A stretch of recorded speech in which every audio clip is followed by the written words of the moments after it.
Shalom y bienvenidos a Vía Haftaj Israel, una frase hebrea que significa amarás a Israel. Esperamos que se queden con nosotros, ya que nuestro maestro, el Dr. Baruch, nos compartirá una enseñanza expositiva de la Biblia.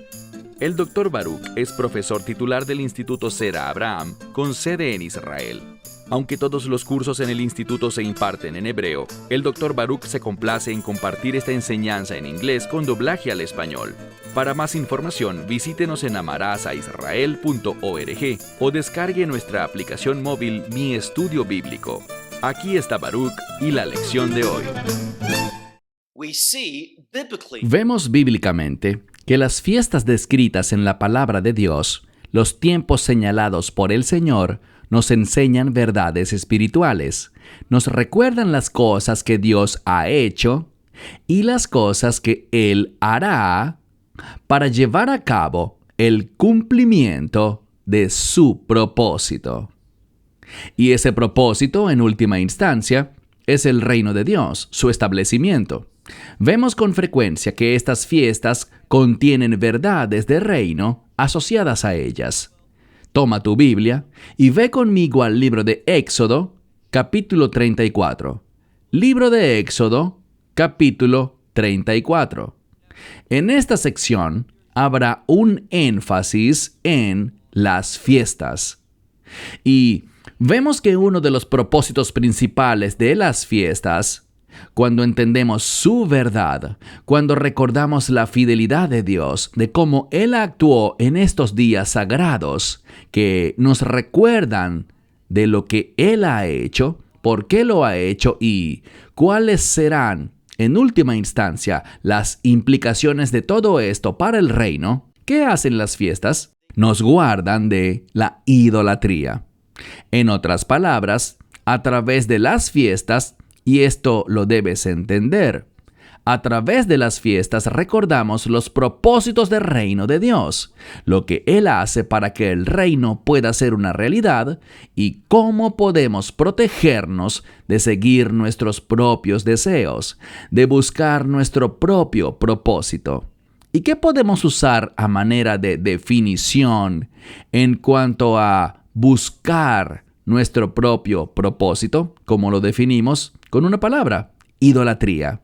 La idolatría siempre consiste en seguir nuestra voluntad en vez de la voluntad de Dios, intentando presentar una falsedad como si nuestra voluntad, nuestros deseos, realmente estuvieran basados en una verdad religiosa, pero no es así.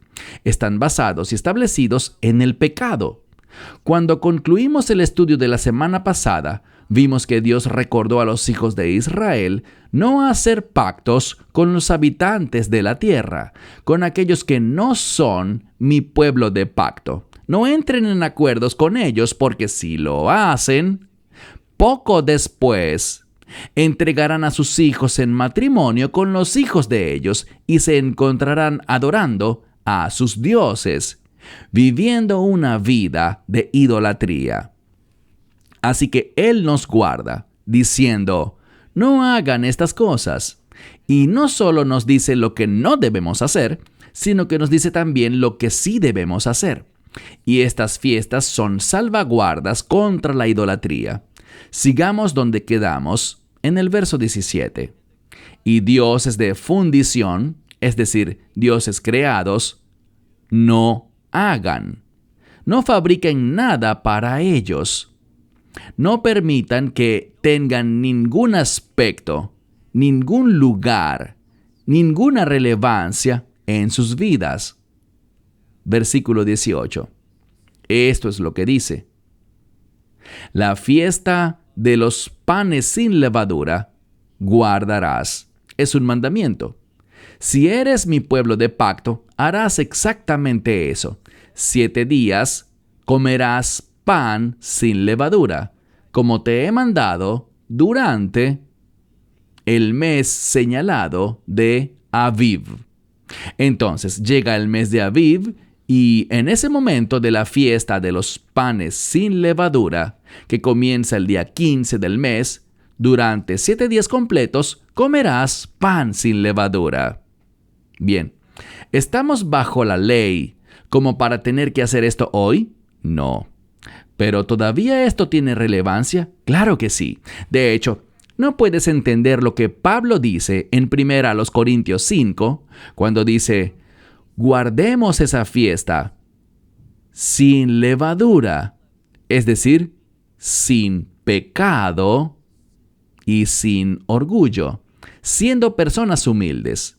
Así que reconocer estos días, marcarlos y estudiar sobre estas fiestas todavía tiene propósito, todavía tiene relevancia espiritual para nosotros. Es bueno aprender esta relevancia y recordarla en estos días. No es una obligación, pero es una herramienta que podemos utilizar y deberíamos utilizar para guardarnos de los ataques del enemigo. Versículo 18. La fiesta de los panes sin levadura guardarás. Por 7 días comerás matzah, pan sin levadura, como te he mandado, en el mes señalado de Aviv. Porque en el mes de Aviv saliste de Egipto. ¿Qué significa el éxodo de Egipto? Nos habla de redención. Y para recordar esa redención, ¿qué hacemos? Comemos pan sin levadura. El pan sin levadura nos habla de lo que es santo, de lo que no refleja orgullo ni pecado. 0 levadura. Así que es bueno recordar por qué Dios nos redimió, para que podamos vivir una vida santificada, una vida sin los efectos del pecado. Debemos recordar esto porque es un mensaje que muchos creyentes están olvidando. Y están abrazando los caminos del mundo, buscando sus objetivos orgullosos en lugar de los objetivos de Dios. Versículo 19. Con el fin de enfatizar la redención, de vincular al éxodo de Egipto con lo que acabamos de estudiar al final del verso 18, que es la redención, noten lo que dice. Todo asunto de la matriz, o sea, todo lo que sale del vientre, dice, es mío. De todo tu ganado deberás, y dice aquí, de todo el ganado que da a luz un macho, ya sea el fruto del buey o del cordero, del rebaño, dice, es mío. Cada macho que sale de la matriz, que hace éxodo del vientre, el primogénito, me pertenece. Continúa diciendo, verso 20, lo mismo aplica para el asno, lo redimirás ofreciendo un cordero. Y si no redimes ese asno, si no pagas el precio, la redención, si no lo haces, entonces tenemos una palabra que habla de la nuca del animal. Lo que esto implica es que le quiebras el cuello, lo matas y no recibes ningún beneficio de ese asno, de ese jamor. Se te invita a redimirlo con un cordero, pero si no lo redimes, le quebrarás el cuello. A todos los primogénitos de tus hijos los redimirás. No te presentarás delante de mí vacío, o sea, con manos vacías. Así que nosotros, y esto tiene que ver con las fiestas, debemos presentarnos ante el Señor con una ofrenda, y esa ofrenda está ligada a la redención. El mensaje es este. Una experiencia de redención nos produce el deseo de presentarnos ante el Señor y adorarlo, presentándole ofrendas, sacrificios, entregándole y dándole al Señor. Versículo 21. Ahora Él hablará del Shabbat. Dice, 6 días trabajarás, pero en el 7º día cesarás. Te detendrás. Y esa palabra para cesar proviene del hebreo Shabbat. Así que 6 días trabajarás, harás tu labor, pero en el 7º día cesarás. De tu arado y de tu cosecha cesarás. Nada de esto debe hacerse. ni cualquier otra cosa relacionada con tales labores. Verso 22. Tenemos otra fiesta. Comenzó con la fiesta de los panes sin levadura. Luego habló sobre el Shabbat y ahora está hablando sobre lo que llamaríamos Shavuot o Pentecostés. Verso 22. La fiesta de las semanas guardarán para ustedes, lo que significa que observarla tiene un efecto positivo para todo aquel que la guarda. El primer fruto de la cosecha de trigo, ahora, es cebada y trigo. Hay mucho debate sobre si son al mismo tiempo, pero en un sentido general dice aquí, los primeros frutos de la cosecha del trigo, la fiesta, esa es la fiesta adicional, y ahora la tercera, Hag HaAsif. Esta es la fiesta de los tabernáculos. Al período del año, es decir, al final de ¿qué? Bien, es al final de este ciclo de fiestas. Ocurre al final del tiempo de la cosecha. En ese período del año, cuando el año empieza a cambiar, pasando del final del verano al otoño, cuando las cosas comienzan a morir, al final de la cosecha, entonces se llama Hag HaAsif, no la fiesta de los tabernáculos, a eso es a lo que se refiere, pero dice la fiesta de la cosecha. Verso 23. Aprendemos de este pasaje y de otros que hay 3 momentos cada año en los que, cuando el templo estaba en pie, uno tenía que subir a Jerusalén. ¿Cuáles son esos 3 momentos? La fiesta de los panes sin levadura, Shavuot o Pentecostés, y la fiesta de los tabernáculos, llamada aquí Hag HaAsif, la fiesta de la cosecha. Algunos lo llaman la fiesta de la recolección. Entonces, 3 veces al año, dice que todos los varones deben presentarse delante de mí, el Señor. El Señor, el Dios de Israel. 2 cosas quiero decir aquí. Tenemos el término Adón para Señor, presentarse ante el rostro del Señor, la presencia del Señor, pero también tenemos no la palabra Adón, sino después de la palabra Adón el nombre sagrado Yud-Hei Vav-Hei, el Señor. Luego termina, este verso concluye con Elohei Yisrael. Los sabios nos dirán que al estudiar profecía, recientemente enseñé en un seminario sobre el libro de Jeremías, y al hacerlo, demostré que el término Elohei Yisrael se presenta usualmente dentro de un contexto de los últimos días o un contexto de reino. Así que no se trata simplemente de una ocurrencia curiosa que diga Elohei Yisrael, el Señor, el Dios de Israel. Ese término Elohei Yisrael a lo largo de la Biblia tiene connotaciones de reino. Y lo que eso hace es enseñarnos que estas fiestas tienen connotaciones de reino para nosotros. Aprendemos sobre el reino. Y eso es exactamente lo que Pablo enseñó en Colosenses capítulo 2, cuando dice allí en Colosenses 2 que estas fiestas son una sombra de lo que vendrá. ¿Y qué vendrá? El reino.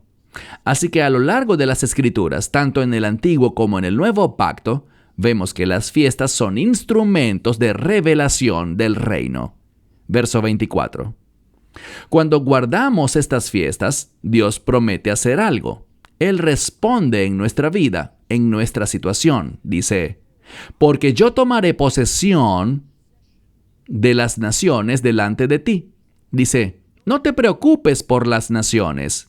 Esto se referiría a los enemigos que quisieran dañar a Israel, enfrentarlos en guerra, tomar la tierra. Dice, yo me ocuparé de las naciones ante ti y al observar estas fiestas ensancharé tus fronteras. Y noten al final del verso 24. El sentimiento era el siguiente. Si todos los hombres, de acuerdo con lo que dice la Biblia, y aunque a menudo subirían también mujeres y niños, pero la obligación recaía sobre todo varón de 20 años en adelante. Así que normalmente eso significaría todo hombre casado. Todos debían subir. A menudo la esposa y los hijos no lo hacían.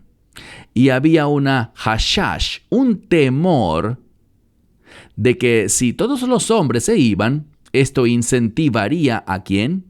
Al enemigo, a los goyim, a venir y tomar la tierra, a hacer guerra, tomando a las mujeres, a los niños y a la tierra, porque los hombres no estarían allí para defenderla. Pero ¿qué dice Dios? Mira con cuidado. Dice, y ningún hombre, es decir, ningún extranjero, esa es la implicación, codiciará tu tierra. Dice aquí que eso te pertenece a ti.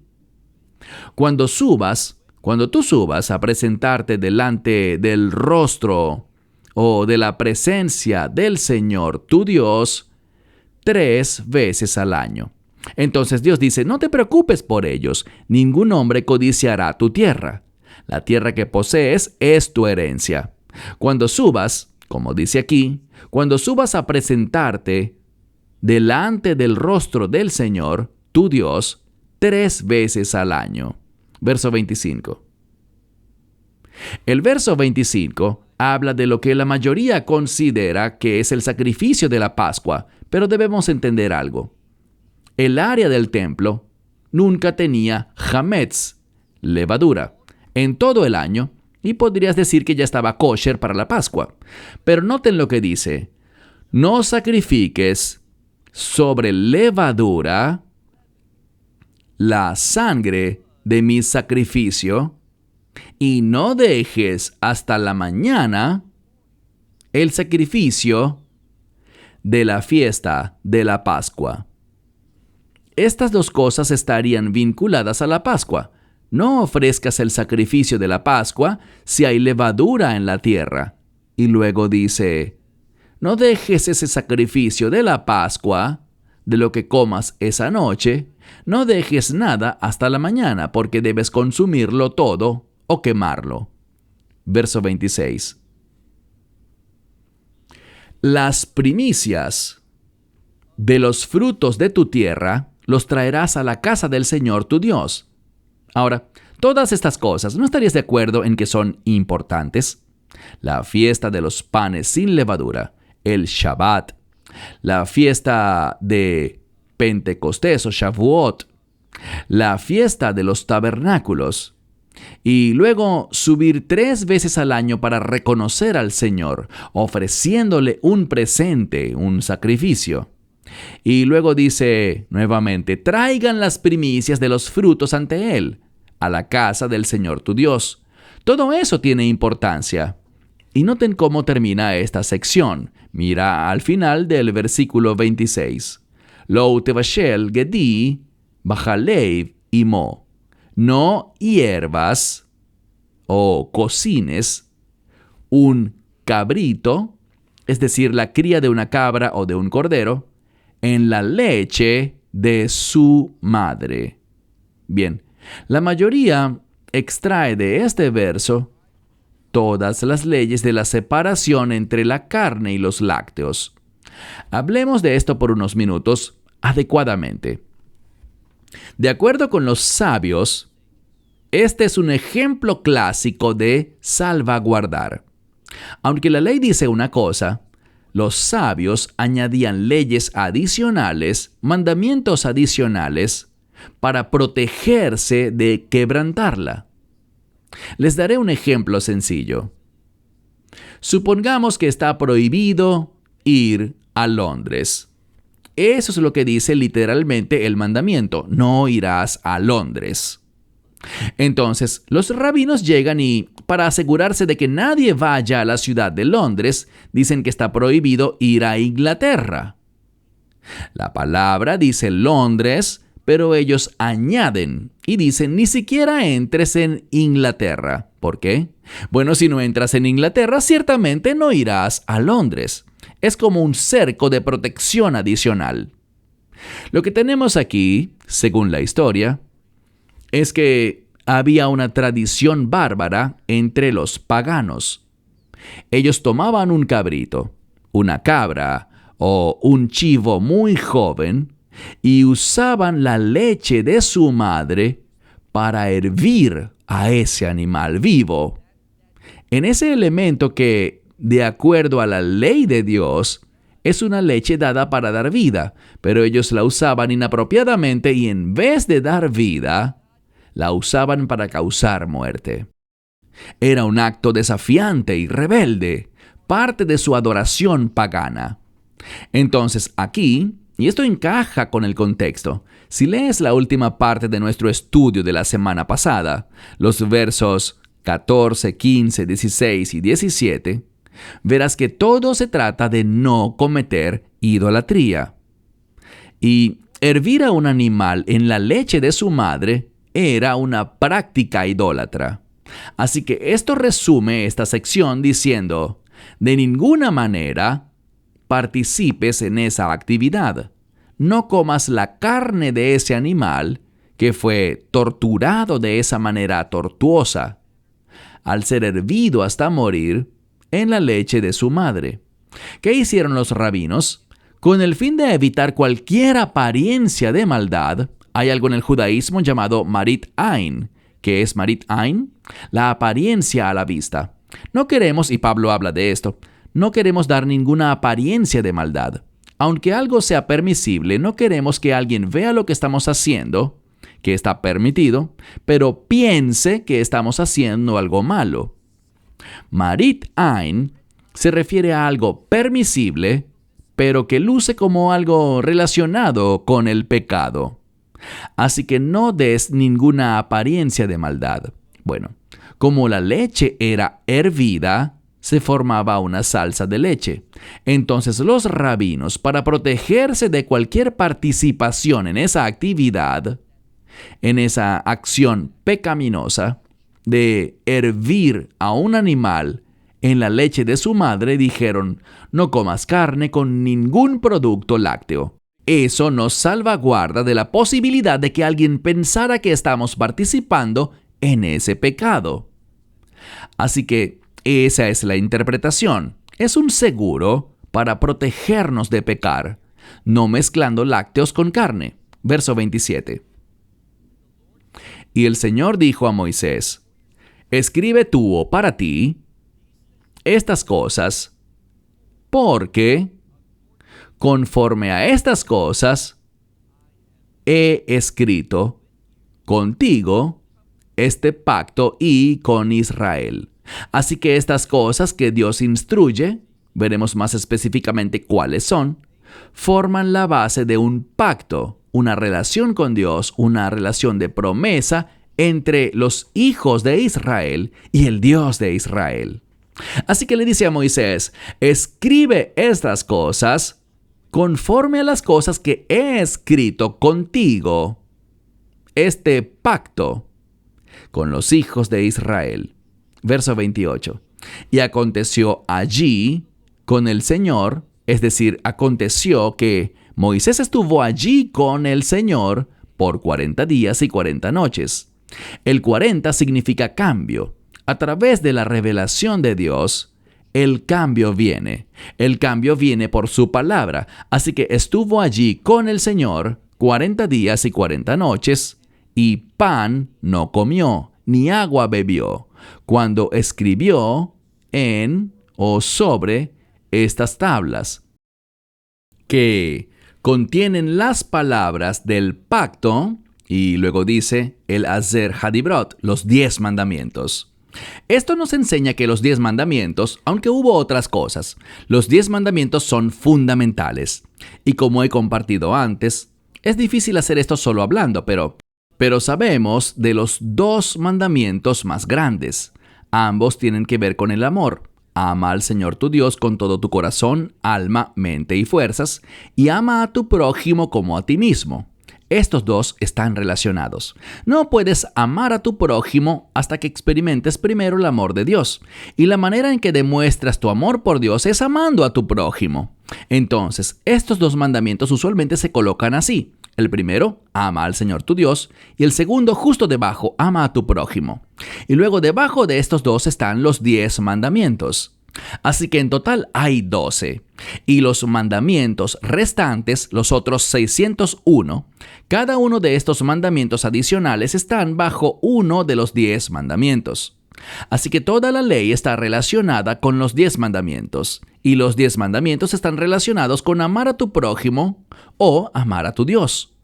Si miras los 10 mandamientos, encontrarás que algunos tienen que ver con responsabilidades hacia un individuo, otros tienen que ver con responsabilidades que se manejan entre tú y Dios individualmente, lo que haces para Él y solamente para Él. Esto no es más que un breve comentario para entender mejor la ley. Pasemos a la última parte, comenzando en el verso 29. Lo haremos rápidamente. Aconteció que cuando Moisés descendió del monte Sinaí, las 2 tablas del testimonio, interesante cambio, las tablas del testimonio. Es cuando tomamos la revelación de estas palabras que estaban sobre las tablas, la revelación que ellas proveen nos permiten tener un testimonio ante Dios. Podemos hacer su voluntad y cumplir sus expectativas. Verso 29. Aconteció que Moisés descendió del monte Sinaí, y las 2 tablas del testimonio estaban en las manos de Moisés cuando descendió del monte. Y Moisés no lo sabía, pero, y tenemos aquí la palabra Carán. Carán proviene de un término similar, Keren, pero este es hebreo bíblico.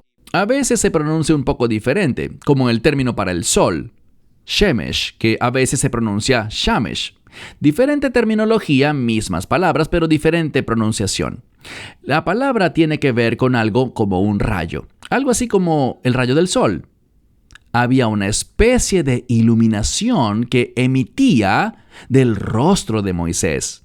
Moisés, cuando estuvo allá arriba por 40 días y 40 noches, su apariencia cambió. Por estar íntimamente con Dios, por estar en la presencia de Dios, experimentando a Dios en santa intimidad. Fue algo visible como un testimonio. Por eso, este relato se da inmediatamente después, tras hablar del testimonio de las tablas. Moisés no sabía que había un rayo que emanaba de la piel de su rostro cuando habló con él, porque estaba hablando con Dios. Verso 30. Y a Aarón y todos los hijos de Israel, dice, ellos vieron, literalmente Aarón vio, y todos los hijos de Israel a Moisés. Vieron a Moisés. He aquí, esta palabra que brinda énfasis, he aquí un rayo de la piel de su rostro. Ellos vieron este rayo que emanaba, esta luz que salía de la piel de su rostro. Y dice aquí que tuvieron miedo de acercarse a él. No querían acercarse a Moisés. Verso 31. Y Moisés los llamó, y ellos regresaron a él, a Aarón, y todos los, tu Biblia dirá príncipes o líderes, pero es una palabra para presidentes. Significa que acudió el presidente de cada tribu, de toda la congregación, y Moisés les habló. Verso 32. Y después, todos los hijos de Israel se acercaron, y él les instruyó todo lo que el Señor había hablado con él en el monte Sinaí. Yo resalté en el verso 29 y en el verso 32 el término monte Sinaí. Nos habla de este lugar elevado que nos brinda una perspectiva diferente. Y es solo para subrayar lo que estudiamos la semana pasada. Y es que a través de los mandamientos de Dios, vemos las cosas desde un punto de vista diferente. Cuando obedeces, Dios te da entendimiento. Él te da revelación adicional. Verso 33. Y cuando Moisés terminó de hablar con ellos, dice que puso sobre su rostro un masvé. ¿Qué es un masvé? Es un velo. Así que, en este punto, Moisés puso un velo sobre su rostro. Verso 34.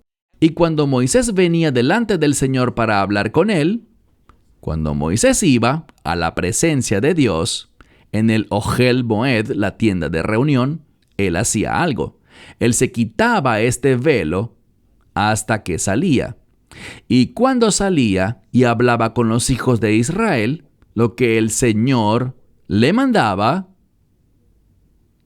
él hacía algo. Cuando salía, dice que volvía, y volveremos a eso, para colocar un velo sobre su rostro. Verso 35.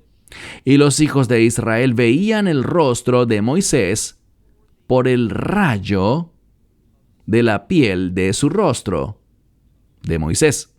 Y por tanto Moisés regresaba, él volvía a colocar el velo sobre su rostro hasta que salía para hablar con él, es decir, con el Señor. Bien, noten que hay gran importancia en todo esto, porque Moisés fue cambiado por estar en intimidad, en la misma presencia de Dios, al escuchar de primera mano la revelación de Dios. Y este velo mostraba una separación, ocultaba algo. ¿Por qué? Bueno, cuando lo veían, tenían miedo, no podían percibirlo. Es lo mismo que cuando alguien se acercaba a Dios y se postraba en rostro en tierra. Había un temor al Dios viviente. Y la única cosa que hace esto posible, que podamos tener esta intimidad con Dios, es una experiencia de redención.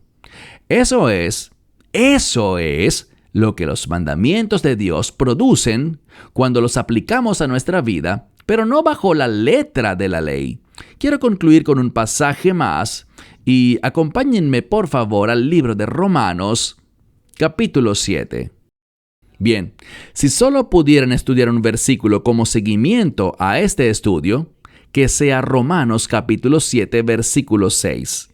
Un versículo muy importante que habla de algo que solo es relevante para creyentes. Aquellos que han experimentado la redención por medio del Cordero de Dios, el Mesías Yeshua. Romanos 7, versículo 6, dice lo siguiente. Pero ahora, en este tiempo. Y nos habla de haber sido redimidos por la sangre del Cordero. Pero ahora, en este tiempo, después de haber muerto a aquello que nos esclavizaba, que nos ataba. ¿Qué era eso? El pecado. Hemos muerto al pecado cuando el Mesías murió sobre el madero. Allí morimos con él. Eso es lo que dice el capítulo anterior. Hemos sido liberados. Noten lo que dice. Hemos sido liberados de la ley, y cuando menciona la ley se refiere a la penalidad de la ley, para servir a Dios. Ese es nuestro deseo. Servir a Dios ¿cómo? En la novedad del Espíritu y no en lo viejo de la letra escrita. Así que ahora, por medio de la redención del Mesías, tenemos dentro de nosotros al Espíritu Santo. ¿Cuál es el papel principal del Espíritu Santo? Bueno, Él es nuestro Maestro, Él nos guía a toda verdad, Él también trae justicia a nuestra vida, pero aquí está la clave. Él trae el orden divino, el orden celestial. Y ese orden cumple las expectativas de Dios. Así que ahora, bajo el Espíritu de Dios, puedo cumplir el propósito de los mandamientos de Dios. Y eso se va a manifestar de la misma manera en que Moisés estuvo en la presencia de Dios, recibiendo la revelación de Dios. Eso cambió su apariencia, le dio un nuevo testimonio. Nosotros, cuando aplicamos la revelación de Dios, cuando caminamos en el Espíritu y no en la carne, también vamos a manifestar la gloria de Dios. Y ese rayo que emanaba del rostro de Moisés era una representación de la gloria de Dios. Ahora eso es lo que se supone que debemos hacer nosotros por medio de nuestra conducta. Se supone que reflejemos la gloria de Dios y eso traerá un testimonio poderoso. Bien, cierro con esto hasta la próxima lección. Shalom desde Israel. Shalom from Israel. Esperamos que te hayas edificado con el mensaje de hoy y lo compartas con otros. Te invitamos a seguir nuestros estudios cada semana por este canal y por el portal de YouTube de Amarás a Israel. También puedes descargar nuestra aplicación móvil gratuita, Mi Estudio Bíblico.